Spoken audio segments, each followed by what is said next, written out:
Pakistan Army.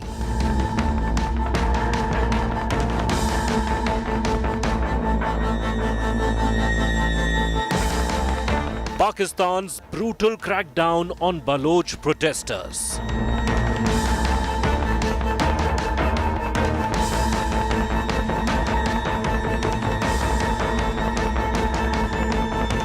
Batons wielded, tear gas shells fired.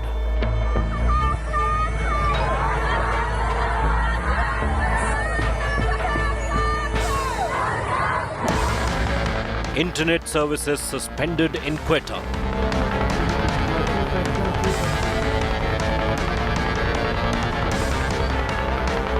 Pakistan's brutal Baloch crackdown. Top focus on India First.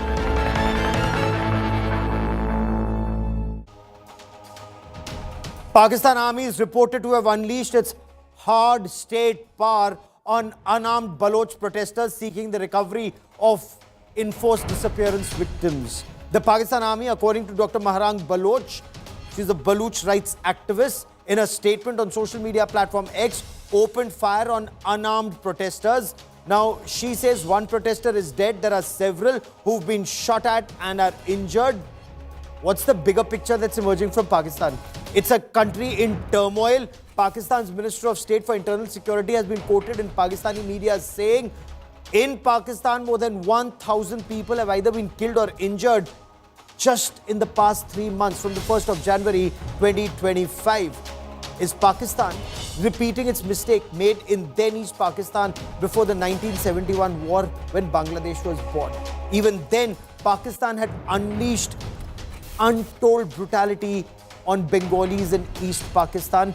Is Pakistan doing the same with the Baloch people right now, or preparing to do so? We debate. I'm Gaurav Sawant. As always, let's get started with the headlines on India First.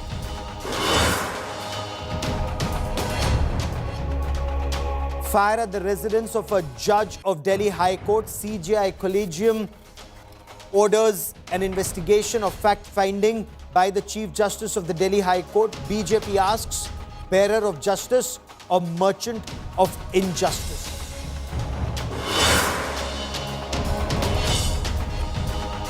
Union Home Minister Amit Shah reiterates zero terror tolerance policy in Jammu and Kashmir, says deaths reduced, no incidents of stone pelting.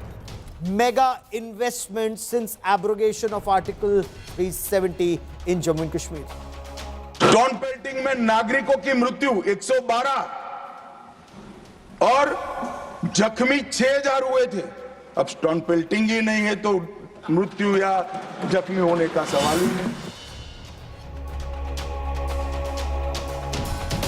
Rahul Gandhi reignites merit versus caste quota debate, says merit system is an upper caste construct. BJP accuses the leader of opposition and Congress MP of displaying nepotistic and feudal mindset.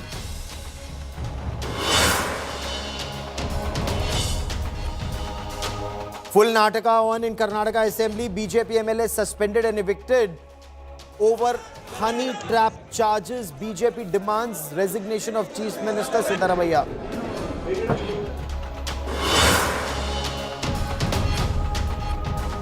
Karnataka Assembly passes 4% minority quota bill as opposition legislators protest. BJP calls the bill injustice to Dalits and minority appeasement.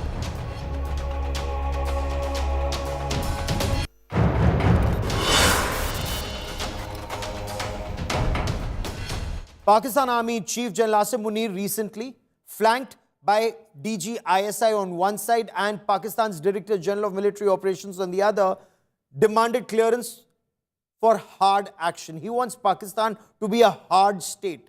And he told a meeting of political leaders in Pakistan, and some of whom say that he just wanted them to rubber stamp hard action in Balochistan and in Khyber Pakhtunkhwa.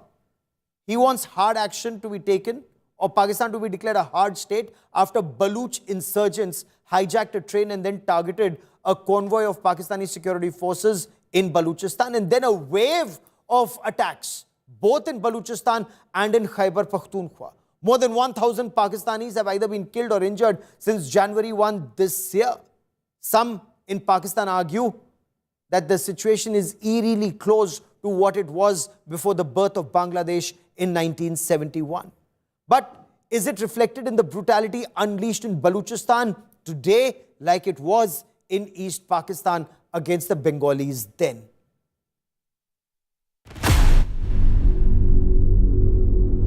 A daring train hijack. An attack on Pakistan Army convoy.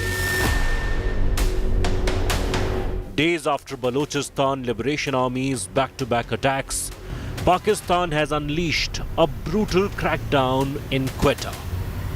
Baloch activists were arrested with Pakistan security agencies allegedly firing and tear gas shelling. In addition, the Pakistani army has launched a severe clampdown with reports of enforced disappearances and movement restrictions. A high alert has been sounded in the city of Quetta. Multiple checkpoints have been set up and a heavy deployment of security forces is in place. The situation worsened earlier when Pakistan police used batons to disperse a peaceful crowd gathered outside the hospital, injuring several women. This incident occurred after 13 unidentified bodies were secretly buried in Quetta's Kasi graveyard. The intensifying military operations have resulted in growing civilian casualties and displacement, further complicating the already unstable situation in Balochistan. Local activists and human rights organizations have raised concerns over the increasing militarization of the province and its detrimental impact on the civilian population. I think all these indications lead to the conclusion that Pakistan has to settle its house in order, otherwise the situation will deteriorate in the coming months. Amidst the unrest, Pakistan has also accused India of fueling unrest. देखिए हमसाया मुमालिक से ये सब कुछ handlers भी उधर है, training भी उधर है, फाइनेंसिंग भी कुछ मशरकी मुमालिक से हो रही है. अगर मशरकी मुमालिक से फाइनेंसिंग होती है तो मगरबी या दूसरी सरहद पे दूसरी साइड है, वहाँ पर ट्रेनिंग और उनकी हैंडलर्स है. India has outrightly denied the charges, labeling Pakistan as the biggest sponsor of cross-border terror. The world clearly knows that the real issue is Pakistan's active promotion and sponsorship of cross-border terrorism. In fact, this is the biggest roadblock to peace and security in the region. As the unrest continues to escalate, Balochistan remains mired in ethnic tensions and ongoing demands for greater autonomy. Bureau Report, India Today. So Pakistan has to become a hard state, says General Asim Munir, their army chief. Many argue like India bombed Balakot, and do keep this in mind. That time Pakistan said only trees were destroyed or crows were killed. But now Pakistan says the way India bombed Balakot after Pulwama and sent across a very clear message. Remember, there's been no terror across the length and breadth of our country. It's restricted to Jammu and Kashmir as of now. And as the Home Minister said, hopefully it'll be sorted out even there. But no 26/11, no major terror attacks across the country. But Pakistan wants to bomb Afghanistan. But is that likely to boomerang on Pakistan? We debate that. But before that, in this hard state of Pakistan, is that hard action on in Balochistan, firing straight into the crowd of unarmed civilians, killing and injuring indiscriminately? It hasn't worked in the past. Can it work now? Joining me on India First is Ehmar Mustaqan. He's a Baloch rights activist. Kamar Chima is a strategic affairs analyst in Pakistan. And Sushant Sareen is a senior fellow at the Observer Research Foundation. Ehmar Mustaqan, we're seeing what Dr. Mehrang Baloch has put out and some of the information that's in public domain. What are you able to pick up? Is Balochistan seeing the first glimpse of the Pakistani hard state, sir? Yes, thank you so much. Gaurav, it is the Bloody Friday in Quetta. They killed 3 peaceful protesters today and have left several injured. They were totally peaceful people demanding civil rights, demanding the rights guaranteed under the Constitution of Pakistan. But they were brutally crushed today. And the people are sitting outside on Saryab Road in front of the Balochistan University with the corpses of the loved ones. I will tell these generals, the GHQ generals, that they are today repeating the Operation Searchlight of March 25, 1971. 54 years has passed, and much Baloch blood have flowed down the Boland River. We are now have reached a point we don't want one single Pakistani troop on Baloch land, and we are going to repulse them. Okay, We Kamar have Chima. decided. Okay, Kamar Chima, is this the hard state that General Asim Munir was talking about? Is this the hard state that he wants Pakistan to be? Fire at unarmed civilians, as Dr. Maharang Baloch put it, or seek power to arrest and keep in military prison without perhaps judicial and political oversight?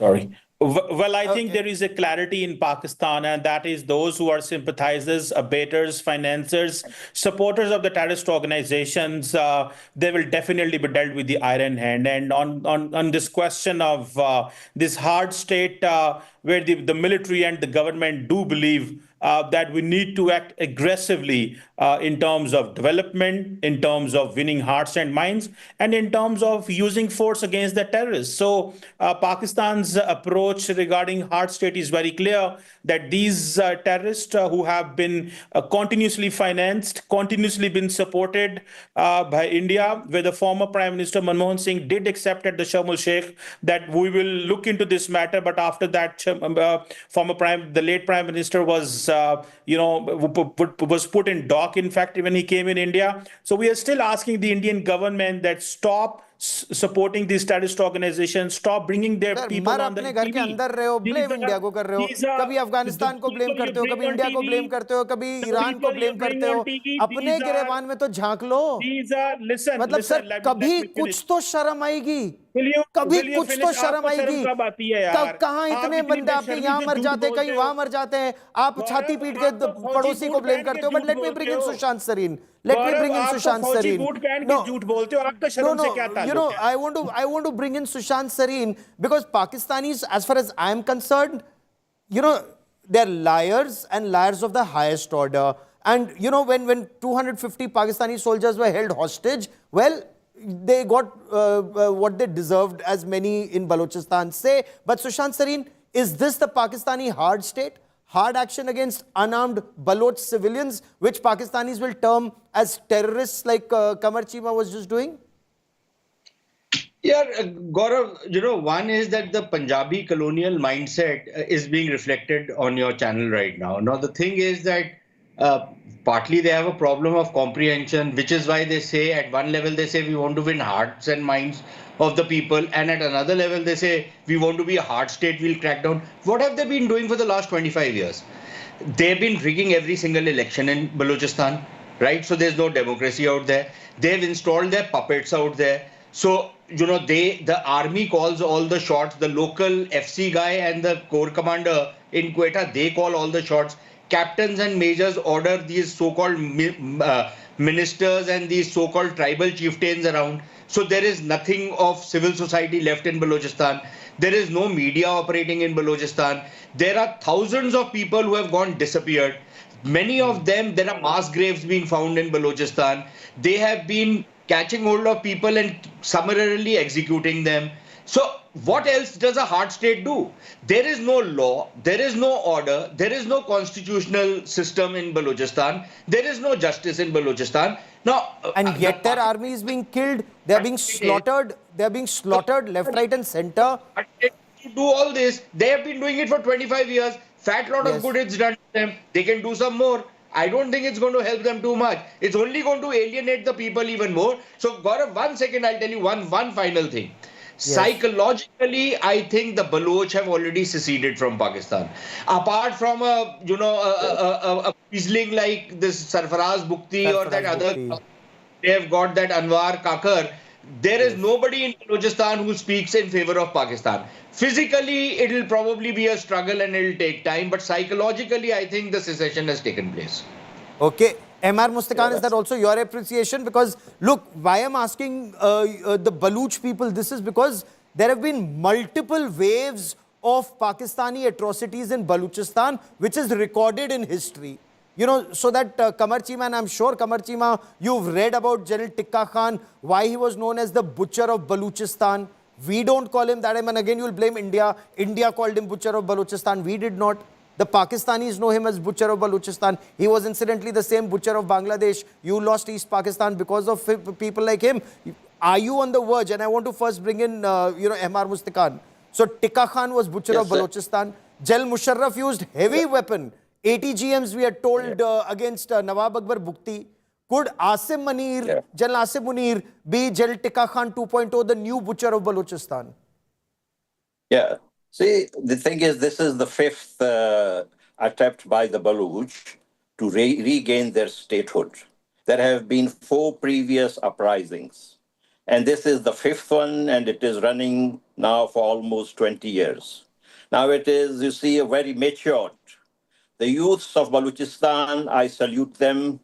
All our youths, whether they are men or women, the girls and the boys, they are ready to confront the brutal enemy. That brutal enemy does not understand the geography, where Punjab ends and where Balochistan begins. And we are going to teach them the lesson of geography. They have forgotten the lesson of history in Bangladesh. We are going to reteach them that lesson now.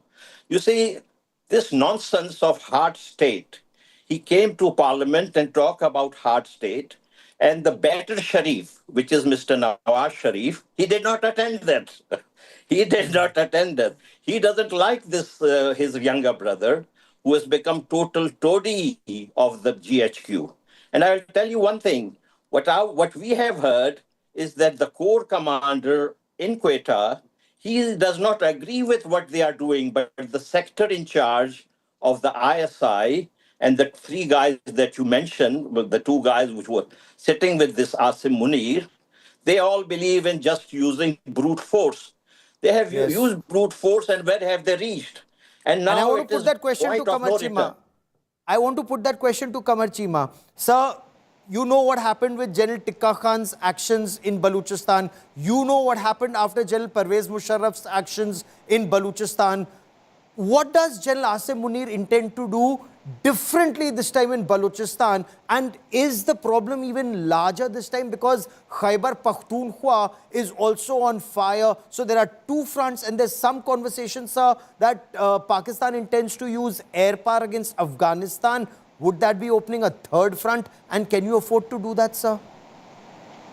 Well, I think there is a clarity that to bring order in the country, the nation or the armed forces or the government will use every option in the arsenal. That is a clarity. But let me assure you, we will not use force disproportionately the way you used in the Red Corridor, Manipur and Kashmir. The way human rights organizations have been, talking about India, के बारे में क्यों बात करते हो sir?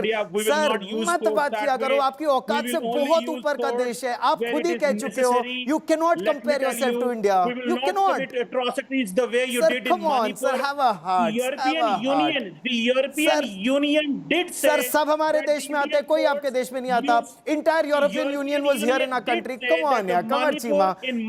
Please be taken seriously. Please at least try to be taken seriously. आपकी चीखों पुकार से मुझे पता चल रहा है क्या हो रहा है. ये जो आपकी चीखों पुकार है मणिपुर के अंदर. चीखों पुकार हमारे यहाँ. सर हमारे यहाँ दुनिया आ रही है.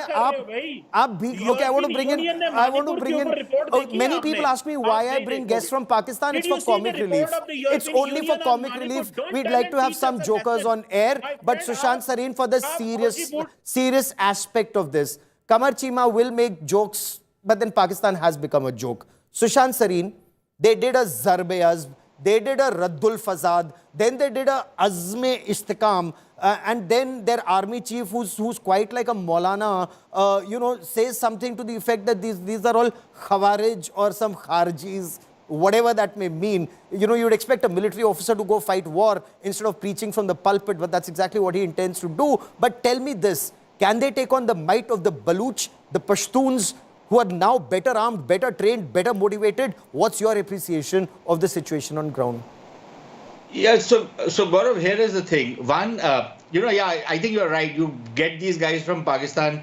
Just the other day when the train hijacking took place, we were told that people don't travel in a train without a convoy and that this is fake news. And then, of course, we know how many people from the army were in that particular convoy. So I don't want to get into debate with these guys. But on your question, look, here is the thing. The Baloch, I think the kind of ferocity, audacity they have shown, the kind of organization they have shown, I don't think has any parallels, at least insofar as the previous 5 insurgencies in Balochistan is concerned. The kind of footprint they have, their presence in virtually every district now of Balochistan, and the kind of firepower they have at their command, the kind of training they're displaying. So that is one part of it. But look, let's be realistic. The numbers are small. So in a sense, it does not take too much for the Pakistan army to come in and carry out the most unspeakable crimes, something like what they did in Bangladesh, and try and wipe out the Baloch to save Balochistan. They don't give a damn about the Baloch. They want the territory, they don't want the people. So they will try that. But what helps them is, number one, the landmass, which the terrain helps the Baloch, number one. Number two, Pakistan is a broke country. It has no money left in its city. So that is the second thing. Now, this war of attrition can completely exhaust the Pakistani state. Number three, there is a massive insurgency taking place up north on the borders with Afghanistan and with the Taliban. So that is the third thing. Fourth, the Punjabi is so greedy that they want to now steal the water of Sindh. So they are now making canals in the desert. 6 canals. The cities are up in arms, and even that. नहीं sir, हमको अच्छा लग रहा है sir, trust me. Sushant sir will tell you, हम अपने घर में बैठ के खूब एंजॉय कर रहे हैं, you know. नहीं, Sushant sir will tell you know, there are some people who watch OTT. We watch Pakistani news. Trust us, that's far more entertaining than any OTT. But okay, Sushant Sarin wants to complete his point. Sir, आप conflicts, आपको conflicts और corner plot बेचना है, आप wait करो. Sushant, complete your point, sir. I think it's very clear. I don't like the Pakistanis because they are treacherous and they betrayed everybody. So I make no bones including about themselves. This is an objective analysis based on objective realities. And frankly, I shed no tear for these guys because of the kind of brutalities and the kind of murder, mayhem and genocides these guys have committed, especially these Punjabi Muslims who try and make better Muslims of everybody else, but they are the most third-rate Muslims in this subcontinent of ours, right? These are the guys who go to Mujras and they do all kinds of evil things, and then they try and convert everybody to Islam. So I have no truck with these guys, and I make no apologies for it, and I say things as they are. Now, somebody like neo-converts like this Chima fellow, they have some, fire up their backsides, they can have it. But it does not bother me. I am giving you an objective reality of what the situation on the ground is. MR, is that also your appreciation? Because Pakistan Army, very frustrated. I'll tell you why. They haven't won a single war. 47, 48, they lost. 65, they lost. 71, they lost half their country. Kargil, they lost. They went running to America. Siachen, they lost. Even terror war, terror that they knew best, they've even lost there. The only people they can fight, they've lost Balochistan so far, but in Balochistan, they now have Chinese satellites, Chinese weapons, some intelligence that may come from them. Would that be a challenge for the Balochs and our Baloch and, KPK Pashtuns fighting together and those canals of Sindh? Can that be another fire for Pakistan Army to handle? Gaurav, I'll mention one thing. The only legitimacy that they say they have to come into Balochistan uninvited was the forced annexation. If you look at the instrument of accession that they forced, on gunpoint, they got the signature from the Khan of Kalath. It is a ridiculous document. The Khan of Kalath's signature is on one day, and that criminal of history Jinnah, his signature is on another day. Yes. That is itself reveals the fraudulent, the forced annexation of Balochistan. They have no right to be in Balochistan. Okay. And under Gentlemen, international I've run law, out of time on this part of the show, and Kamachi, we'll get you international back. law, Gaurav, we are going We'll to get you kill each back, of them, you know, all for of another them. conversation and for and to know more about what's happening in the Pakistan army. I'll tell you why. Because the Pakistan army is selling corner plots and conflicts and cement, and an army that sells corner plots and conflicts and cements cannot be a professional army to fight a war. What happens to the Pakistan army in Balochistan, Khyber Pakhtunkhwa, and in Sindh in the months ahead? We'll be tracking that story very, very closely, perhaps even with conflicts. A quick break. News and updates continue on India Today. Geeta Mohan comes up next with the World Today. Stay with us.